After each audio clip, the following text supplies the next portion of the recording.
Hola, buenas noches. Mi nombre es Salvador y junto con mi mujer Paqui somos nuevos miembros de la Asociación ISPAL. Y hoy para mí es un gran honor presentaros a nuestro siguiente ponente. Es licenciado en Historia y en Antropología. Se dedica profesionalmente al mundo de la literatura, ya sea escribiendo como asesor, organizando eventos literarios o dando clases de escritura creativa. También hace rutas culturales. Ha escrito docenas de relatos y algunas novelas, entre ellas El ladrón de Murillos, Historias terribles de Sevilla y La legión de los justos. Con ustedes, con su conferencia sobre los misterios del patrimonio antiguo de Sevilla, Andrés Nadal.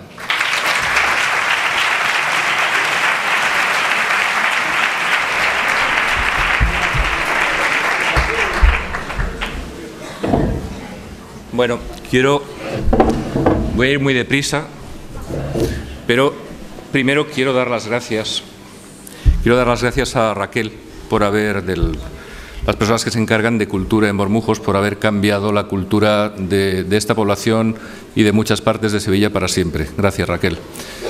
También quiero dar las gracias a los organizadores, por supuesto, y quiero dar las gracias a todos los que estáis aquí. Probablemente la mayor parte de la gente de este país está ahora viendo Telecinco y cómo se pelean entre ellos o cosas por el estilo. Quería pedir si hay algún fotógrafo que nos pueda hacer una foto desde aquí, porque es que si no nadie se lo va a creer. ¿Alguien puede venir a hacerme una foto? Que salga la gente, que si no, no se lo creen. Que se vean ellos.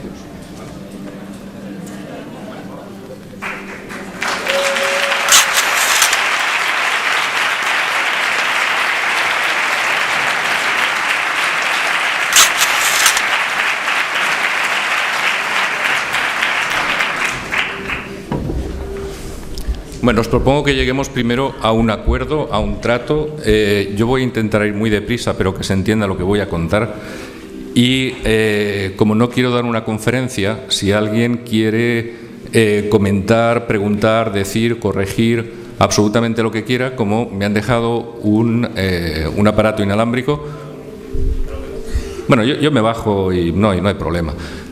Porque me gusta mirar a la gente a la cara. Entonces, si alguien tiene algo que decir, pues simplemente que lo haga. A ver si podemos poner las diapositivas, porque, veréis, yo soy historiador.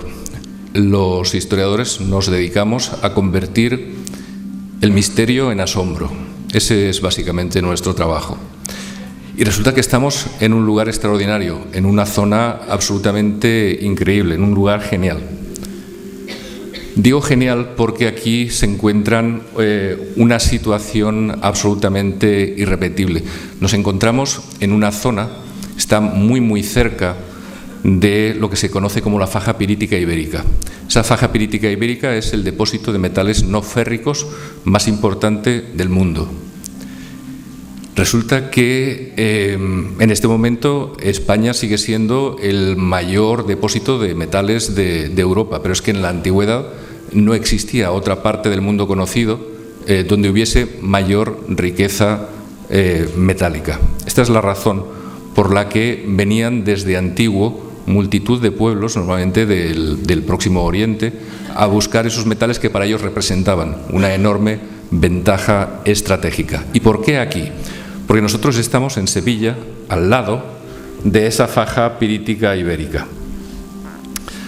Y el paisaje con el que nos encontrábamos hace, por ejemplo, 3.000 años era muy diferente del que vemos ahora. Estábamos en un enorme estuario donde, podríamos establecer un triángulo entre Cádiz, Huelva y Sevilla. Era mar, era un gigantesco estuario, como digo, donde el Guadalquivir, que sabéis perfectamente que trae una enorme cantidad de materia fértil, materia orgánica, desde la mayor parte de Andalucía, y entonces cuando se encuentra con el mar, sabéis perfectamente también que el río tiene mareas que llegan hasta la ciudad de Sevilla, y entonces cuando esa marea choca con el río Guadalquivir, va depositando esa materia, va colmatando el río, con lo cual pues, va a tener una serie de situaciones históricas que van a ser históricamente determinantes y lo va a convertir en uno de los territorios más fértiles del mundo, todo lo que es el Bajo Guadalquivir y también Doñana. Eso es lo que explica que todo ese territorio sea también tan llano. Becker, por ejemplo, decía que Sevilla la llana, ¿vale? Desde la antigüedad nos hemos encontrado, como decíamos, con todas esas situaciones. Voy a hacer un paréntesis para la publicidad. Cada final de mes, el área de cultura de este Ayuntamiento de Bormujos hace unas rutas culturales. Normalmente se llenan. Aquí también se llena este evento, pero si alguien quiere apuntarse, pues será estupendo. Son rutas gratuitas que organiza el Ayuntamiento de Bormujos, como digo, y estamos viendo todo lo que es en este momento el inicio de Sevilla, la prehistoria, y estamos pues en esta época todavía. Aquí tenemos algunas cosas que os van a sorprender y que están llenas de misterio también. Cosas como, por ejemplo, no sé si conocéis el dolmen de Soto, los dólmenes del Pozuelo en Huelva o los dólmenes de Valencina. Los dólmenes de Valencina en concreto tienen una serie de características que los convierten en los más importantes de Europa. Uno de ellos, por ejemplo, es el más largo de Europa. Está además orientado justo al revés, hacia la estrella Sirio en el año 2300 a.C. Otros, bueno, hablo de 2300 a.C., no sé si conocéis que las tumbas reales de Ur están hechas entre el 2600 y el 2300 a.C. Hay una coincidencia muy importante porque esas tumbas reales de Ur tienen una gran cantidad de personas sacrificadas cuando el rey muere. Justo exactamente lo que ocurre en ese momento aquí en Valencina, en este caso en el dolmen de Montelirio. Perdón, no es Valencina, el término municipal sería Castilleja de Guzmán. Pues en este caso el único lugar donde se encuentra este tipo de muertes rituales para que, bueno, digamos, para que acompañen al más allá al rey que ha fallecido, por un lado, pero por otro lado, probablemente para que al rey no le pase nada. Es decir, su entorno sabe que cuando el rey muera, ellos van a morir también. Esto nos encontramos en Castilleja de Guzmán, en el dolmen de Montelirio, salvado en parte gracias a la crisis porque no se construyeron edificios encima, solo eso lo salvó. Uno de los dólmenes que vemos también es el dolmen de la Pastora. Estoy seguro que muchos de vosotros habréis ido a ese lugar. En este caso tenemos un dolmen de aproximadamente unos 45 metros de largo. Es por tanto el más largo de España. Es cierto que los dólmenes de Antequera tienen unas piedras más grandes. En este caso las piedras más grandes de este dolmen en concreto han sido traídas desde la zona de la Puebla del Río y desde la zona de Coria, salvando desniveles en algunos casos del 20%. Eso quiere decir que nos encontramos con una civilización absolutamente desarrollada que puede sacar a cientos de personas del sistema de producción agrícola, de producción de alimentos. Tenemos una serie de civilizaciones, por ejemplo la de Mohenjo-Daro y Harappa, que están en la orilla del Indo. Tenemos la civilización del Tigris y el Éufrates. Ur, por ejemplo, es el ejemplo perfecto, o el río Nilo con los faraones. La otra gran civilización está a punto de ver la luz en el río Guadalquivir. Es una civilización, en este caso Valencina, tiene una característica sorprendente. Veréis, en la época del Calcolítico, bueno, tenemos la edad de piedra y la edad de los metales. La edad de piedra tiene una zona, digamos, que es el Paleolítico y el Neolítico. Pues después del Neolítico, que es cuando empieza todo el tema de la agricultura, etcétera, llega la edad de los metales y los primeros metales que se trabajan, sobre todo, es básicamente el cobre. En esta época, en el Calcolítico, nos encontramos con un desarrollo social desigual, pero importante, en estas zonas de grandes ríos en todo el mundo conocido. En la época tenemos desarrolladas perfectamente las civilizaciones en Mesopotamia y en Egipto. Si más o menos estamos hablando de la misma época en la que aquí se construyen dólmenes. Digo que la civilización llega en momentos desiguales, pero el avance de esta civilización, que tiene su sede en Valencina, es absolutamente espectacular. Vemos incluso que hay grabados probablemente mapas estelares. Tenemos, además, muy detallados.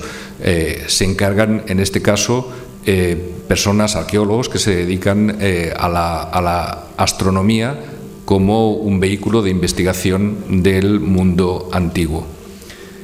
En este caso también, aquí por ejemplo, lo que podéis ver es una hornacina, una especie de altar en el dolmen de la Pastora. Tenemos también al lado el dolmen de Matarrubilla. Tiene una piedra, un altar que ha sido construido antes del dolmen, porque simplemente no cabe para poderlo llevar. En este caso tenemos una hornacina que podría ser un espacio para poner ofrendas o para poner tal vez alguna imagen. Este es el altar del dolmen de Matarrubilla, que os decía antes, en torno al cual ha sido construida esa gran cámara. Y desde allí lo que podríais ver es, en este momento se ven todas las casas de Sevilla, y antiguamente lo que se veía es simplemente el mar. Y allí lo que se encuentran son algunos objetos sorprendentes. Estamos hablando pues probablemente del 1600 al 2300 antes de Cristo. Lo que vemos, por ejemplo, en este caso es un puñal, una daga, con una hoja dificilísima de tallar, de cristal de cuarzo. Se encuentra en el Museo Arqueológico de Sevilla, por si queréis ir a verlo, vale la pena. En este caso la hoja se ha traído de Extremadura, y llama la atención el marfil. Esa empuñadura de marfil es marfil, bueno, aquí se encuentra en Valencina, en esta época, el mayor y mejor taller de marfil del mundo conocido. Y es marfil africano y marfil asiático. De manera que imaginad, evidentemente, estamos hablando de que Valencina se ha convertido en el centro del comercio mundial de largas distancias, de comercio internacional. ¿Y comercio de qué? Vemos aquí otra vez la daga. Es un comercio que están dirigiendo una élite de guerreros. Veis que vais a ver aquí, por ejemplo, una especie de tocado ritual, y vais a ver una serie de de escudos. ¿Lo veis aquí? Todo esto es, todos estos elementos son de esta zona. Veis aquí otra vez los escudos. Se repiten todas estas estelas de guerrero de la misma época.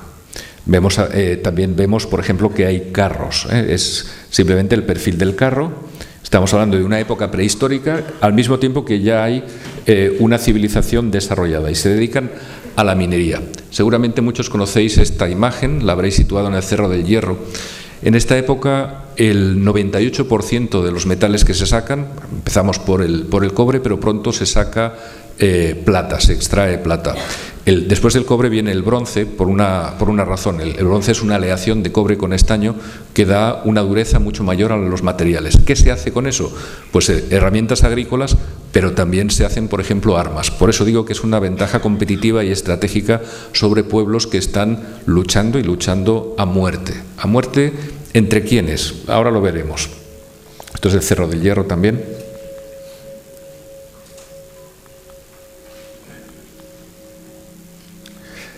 ¿Alguno de vosotros sabe qué es esto?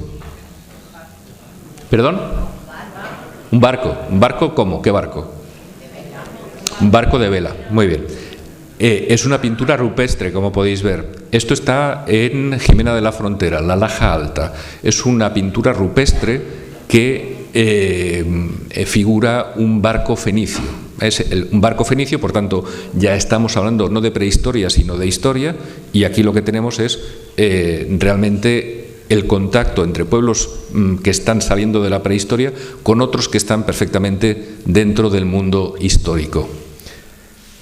Nos hemos encontrado con una etapa absolutamente de cambios, aproximadamente hacia el año 1400 antes de Cristo.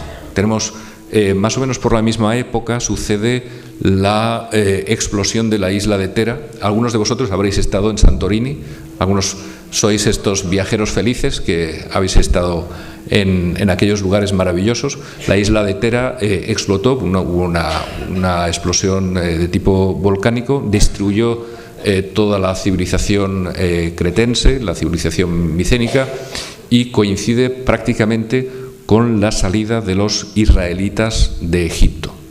Estos israelitas llegan a la tierra de Canaán, donde evidentemente ya hay gente desde el 3000 a.C., aproximadamente hacia el 3000 a.C., han llegado a esa tierra los amorreos, y cuando llegan los israelitas ocupan todas las zonas altas y finalmente hacen tanta presión sobre los cananeos que son expulsados hacia el norte y tienen que asentarse sobre una estrecha franja de litoral que hoy conocemos como el Líbano. Esa pequeña franja del litoral apenas tiene tierra fértil y tienen que reinventarse a sí mismos. Hay 3 pueblos que han conseguido hacer esa extraña cosa que es reinventarse. Unos son los griegos, que siempre han exportado pobres a sus colonias.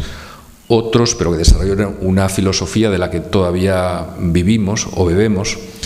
Otros son los israelitas, cuyo litoral rápidamente es cortado por lo que los romanos llamaban palasta.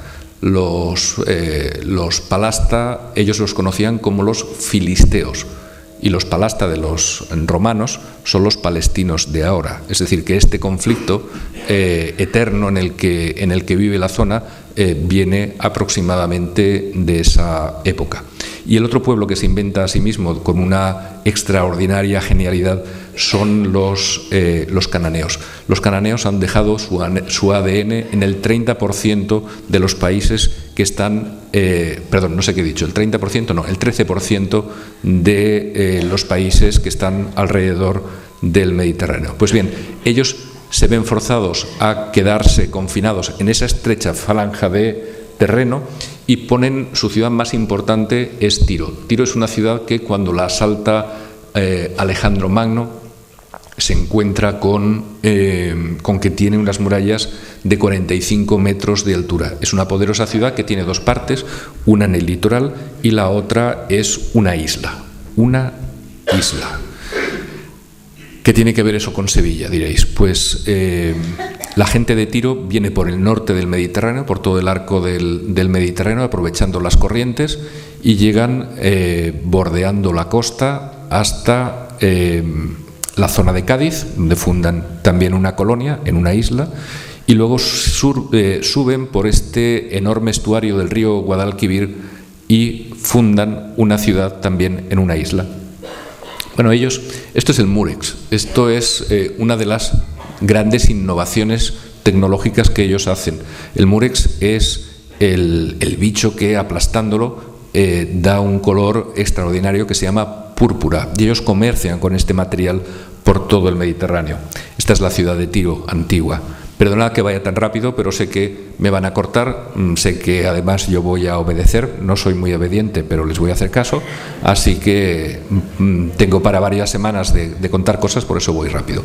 Lo que hacen los cananeos es extenderse por todo el Mediterráneo con sus magníficas naves. La nave más antigua que tenemos en España está en el puerto de Mazarrón, en la provincia de Murcia, cerca de una zona minera. Ellos eran profundamente religiosos y llevaban sus propios altares portátiles y llevaban sus propios dioses.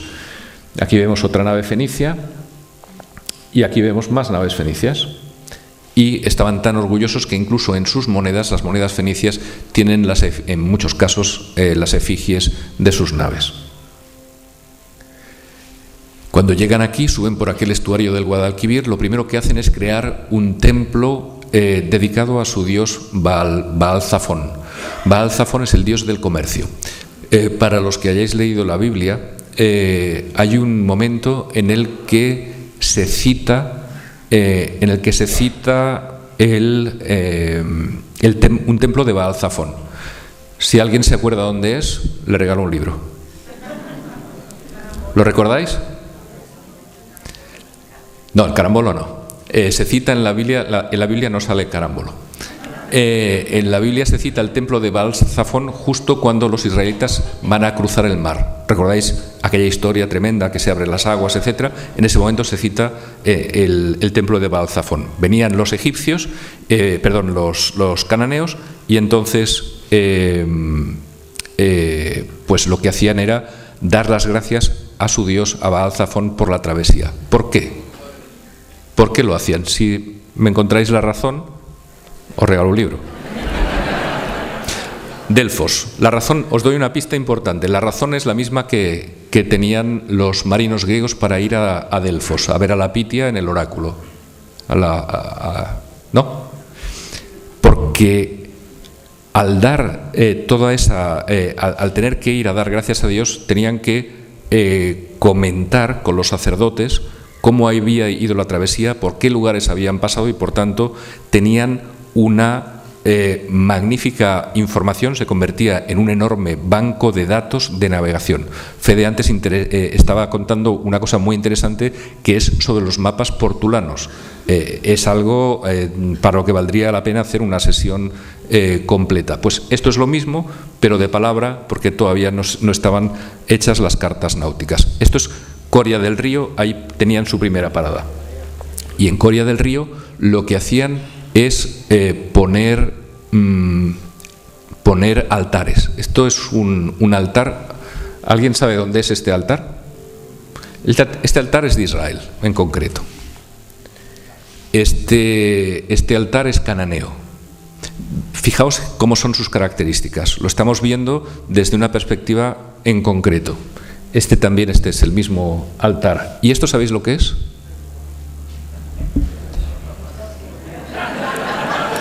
¿Sabéis lo que es? A ver, va. ¿Qué?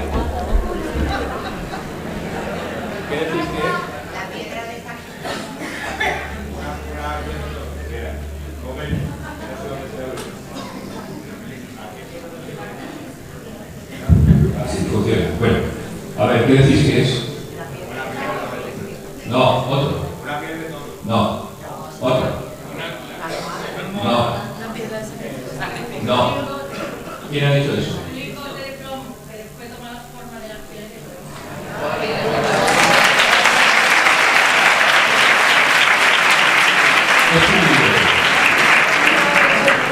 Es un lingote. Claro. Por aquí estábamos diciendo, es un lingote, pero también tiene la forma de la piel de toro. Es verdad, tiene la forma de la piel de toro. Y también tiene la forma de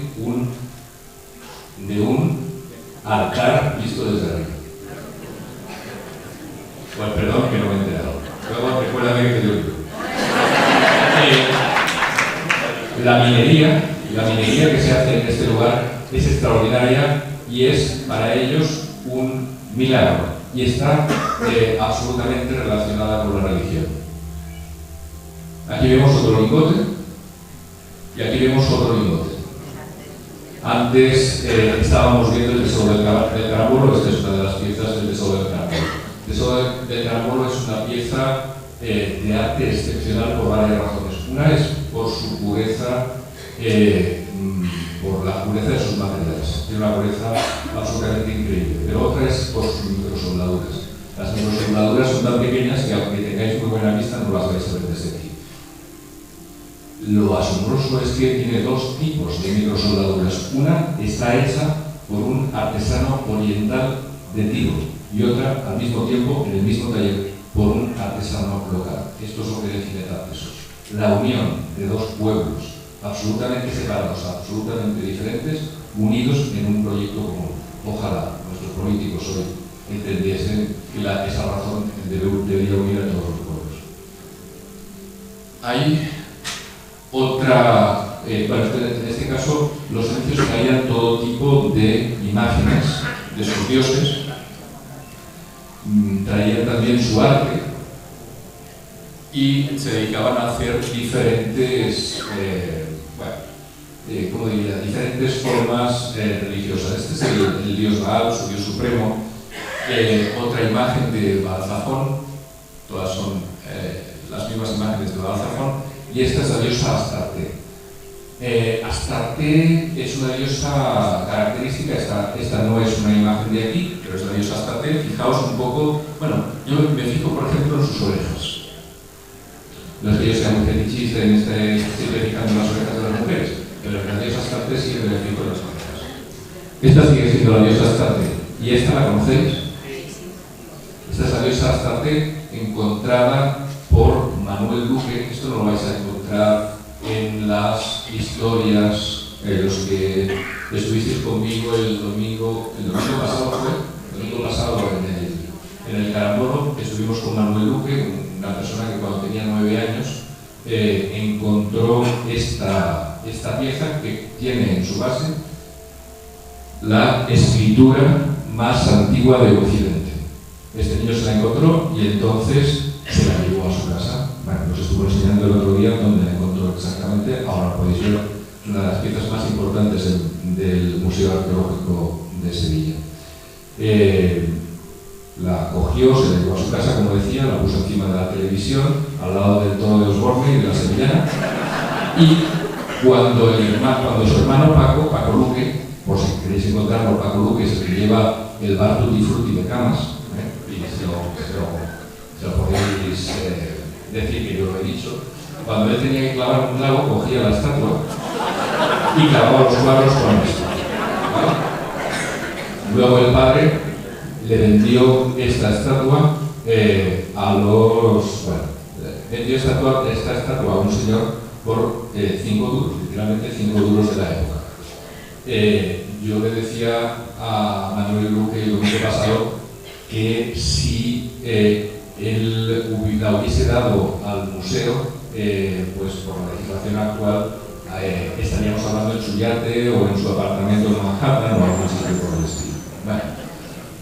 Entonces, esta es otra vez la diosa Astarte, si no conocéis, que está justo al lado, es el bronce Garriazo. Juan de Malta Garriazo es el excavador que fue al tiro de pichón cuando se encontró el tesoro del Carambono.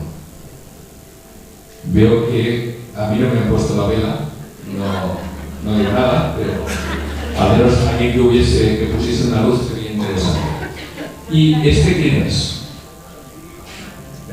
A ver si os convenzo. En esta época terrible de codicia, voy a ver si os convenzo.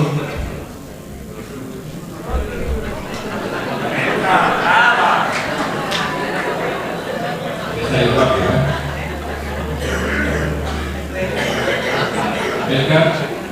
Melcar es el cananeo. A ver, hablo de cananeos porque los fenicios en realidad no se llamaban fenicios. Los fenicios es el nombre que ponen los griegos a los cananeos. Fenicio significa hombre de la púrpura.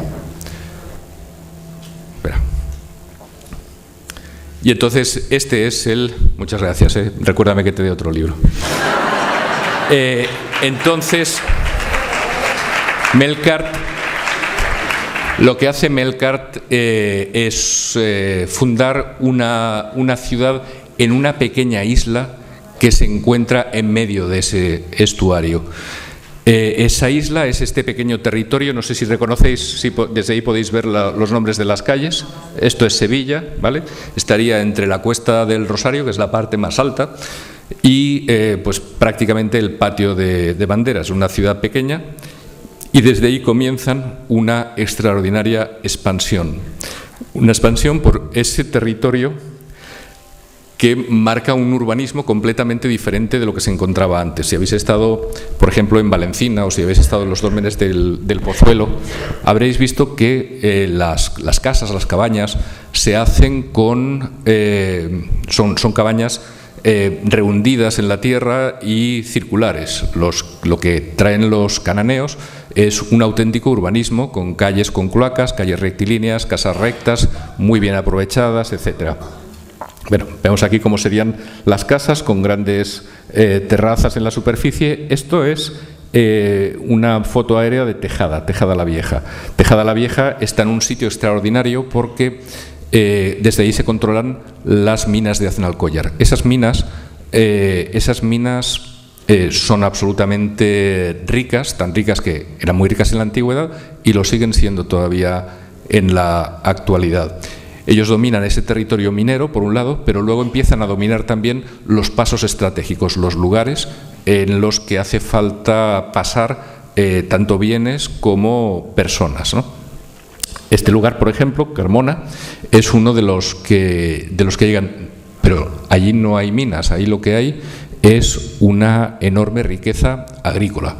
Y entonces ellos empiezan todo eso que anhelan en su territorio, en esa pequeña franja de terreno que conocemos como el Líbano, lo encuentran aquí. Estrabón, en el libro cuarto de la Geografía, él cuenta que, él es un historiador romano, que la actual Andalucía la mira con ojos de contable. Y dice, este es el único territorio del mundo conocido por los romanos en el que nos encontramos con una gran riqueza en el subsuelo, por la minería, pero al mismo tiempo una gran riqueza en el exterior, en el suelo, por la agricultura. Carmona es un lugar muy bien protegido, con grandes defensas naturales. De hecho, Julio César dice que es la ciudad más fuerte de la Bética. Y aprovechan esa riqueza natural para construir una gran ciudad. Y de hecho tenemos algunos restos, bueno, no, fenicios no, cartagineses, pero ellos llegan a ese lugar y después van, digamos, habitando la zona del río Corbones, la cuenca del río Corbones que está al lado. Bueno, aquí tenemos Carmona, que lo habéis visto. ¿Alguien sabe qué es esto? La motilla. ¿Quién ha dicho eso? Felicidades, no tengo más libros, pero es la motilla. Aquí hay gente que sabe mucho, ¿eh? Muy bien, me alegro. La Motilla es un lugar excepcional porque es, no sé, ¿alguien ha leído la Biblia? Lo digo porque, bueno, también nos daría libros, felicidades, porque también es un libro que tiene muchas cosas interesantes. La Biblia habla de los templos cananeos como lugares altos. Cuando no tenía un lugar bastante alto, lo construían. Esto es una edificación encima de la cual no sabemos exactamente qué había, probablemente un templo, probablemente una fortaleza, realmente no lo sabemos, ¿no? Pero efectivamente es otro lugar importante, probablemente yo personalmente opino que de culto, para los cananeos. Está justo encima de un collado. Y esto, seguro que esto sí que lo conocéis, esto es Setefilla, el santuario de Setefilla, donde también se encontraba un templo dedicado a la diosa Astarte. Y esto, un peine. ¿Qué veis en el peine? Vale, en cualquier caso, está hecho con hueso. Esto se sacó de un túmulo de la necrópolis de Bencarrón. Es fenicio.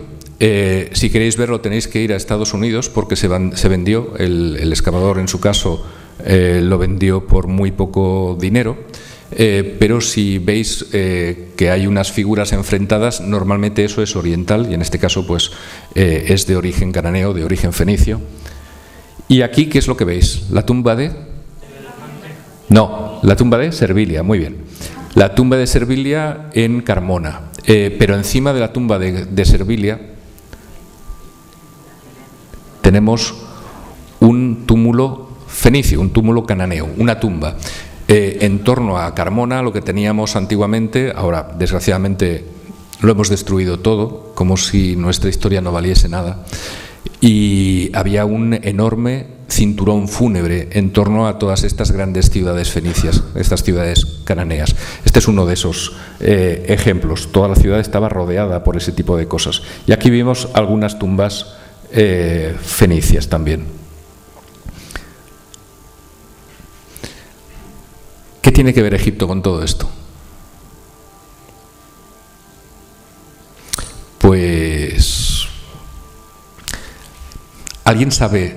Aquí tendría que dar 2 libros, porque esta pregunta es más difícil. ¿Alguien sabe quién es esta señora? Es la mujer de la mujer de Salomón.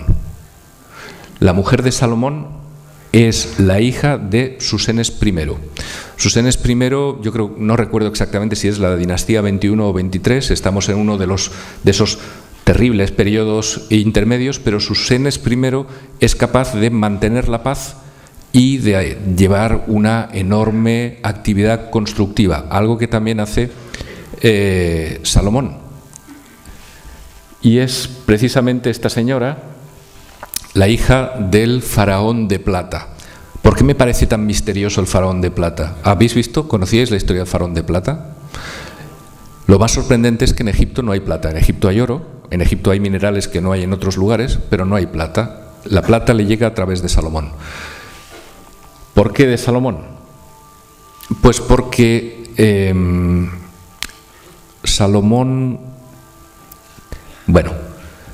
David.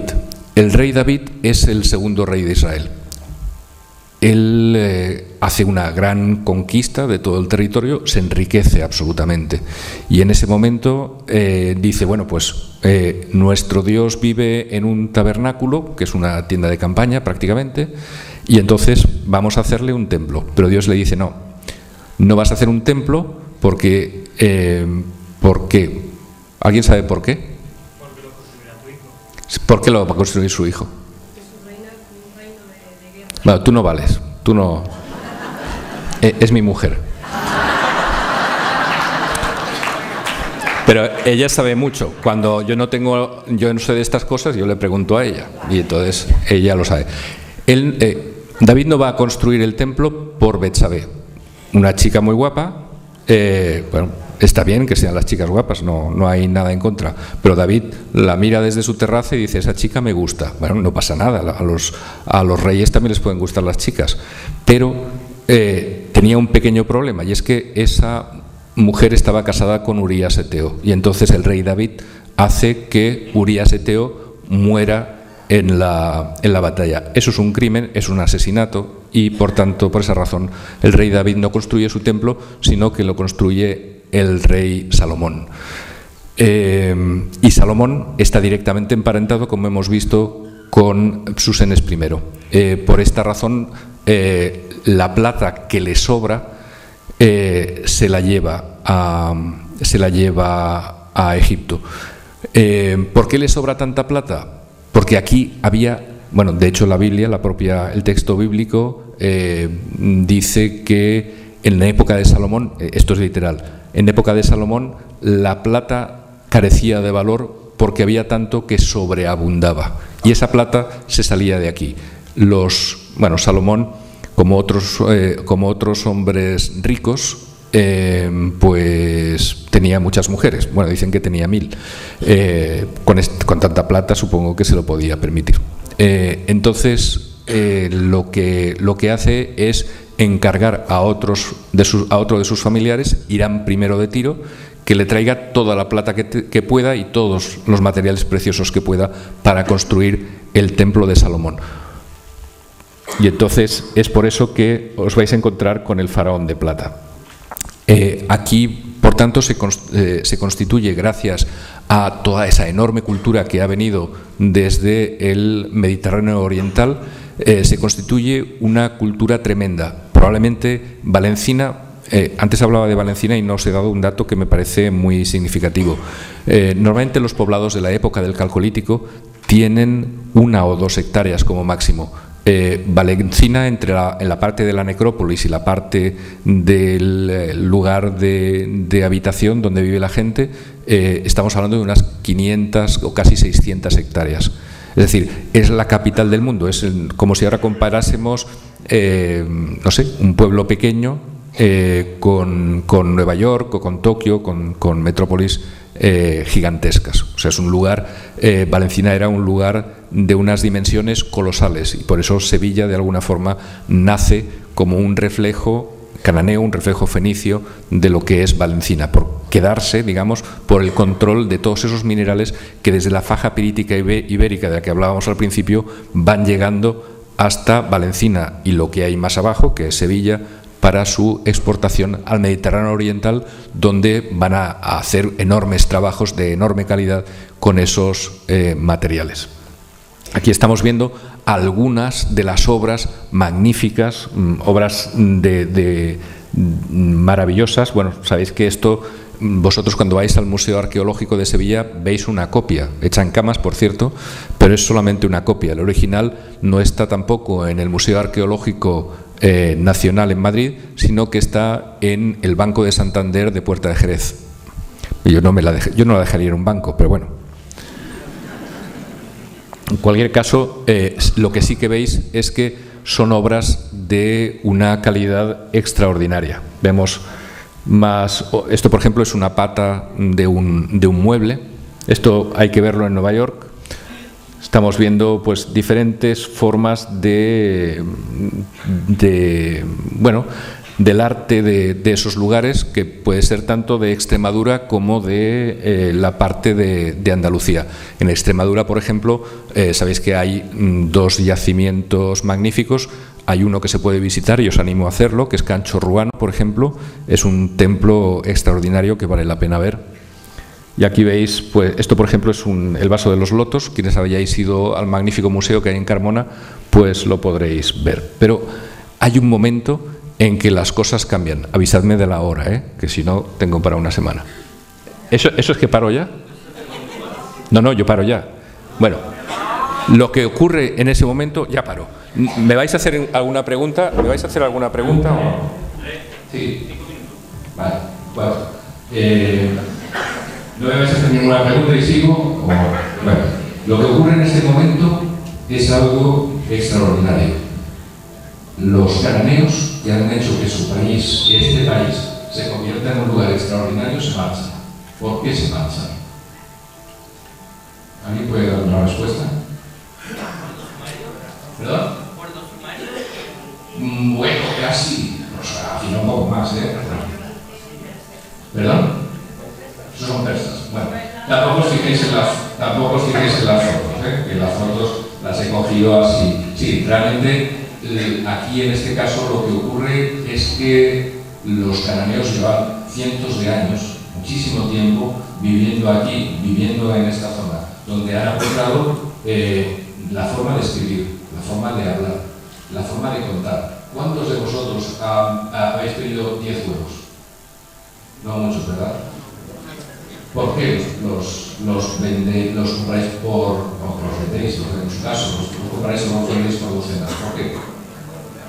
Porque los fenicios utilizaban un sistema sexagesimal de contar.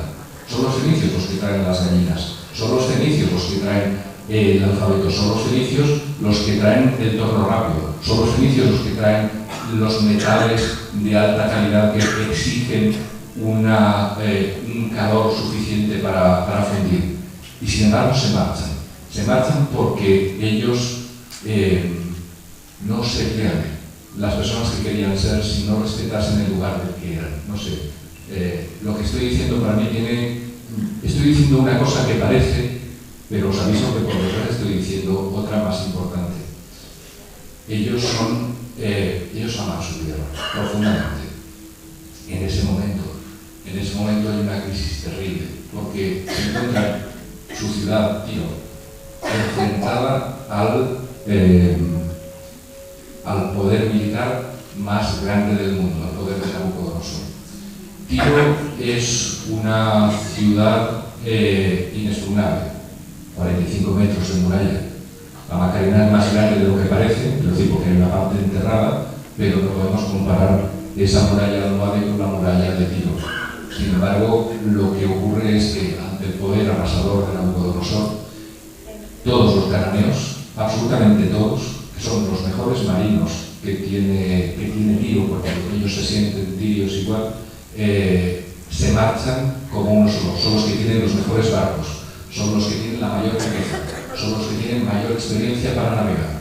Y en ese momento, la civilización tartésica, esa unión íntima entre el mundo local y el mundo oriental, se hunde económicamente, se hunde socialmente, y la crisis es total. Imaginaos que todos los intelectuales de este país, bueno, espero que eso no pase nunca.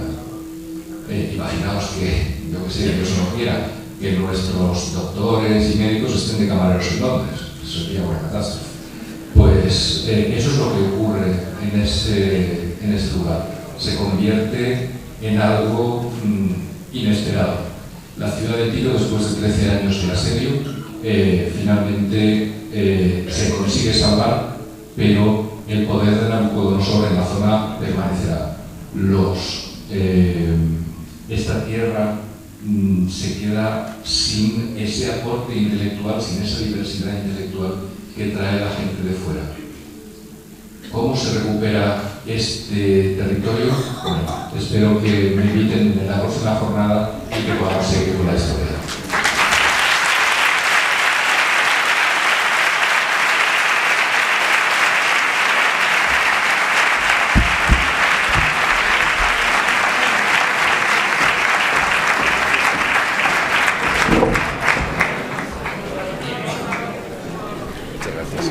Mira, eso es una obra de Miguel Rodríguez, ¿te importa abrirlo? Es que no lo ha abierto nadie y estará el público entregadísimo.